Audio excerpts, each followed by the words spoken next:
So, hello guys. Gusto man ko mo kaon og saging nga nilungag niya.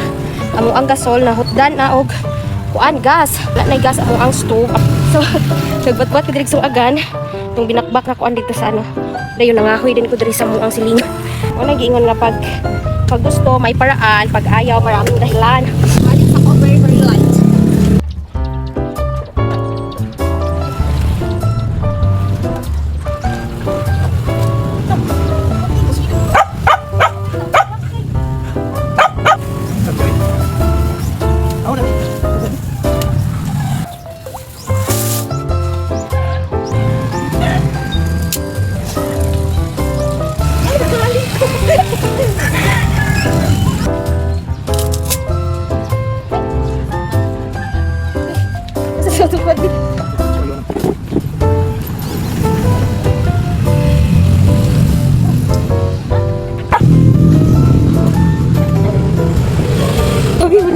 Uy, upi. Ay, napipay-pay na rin.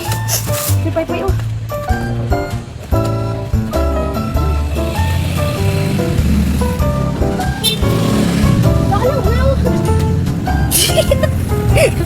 Ay, naku, salamat sa lansunis.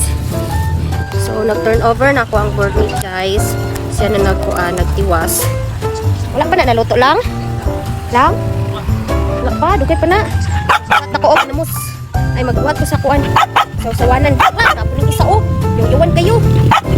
While waiting nga maluto ang ato ang saging, guys, nagkaon sa akong ensaymada. Kay akong board meat na nagbuhat sa kuan. Sawanan na mga ginamos, kay. Siya salig sa kong timpla. Sa ganahan. Pay. Sabak pud kay kasama so nakabuhat na siya sa iyang ginamos nga malami ana. Dilaw ito lang basig luto na to lang. Finally, naluto na gyud ang saging for how many hours?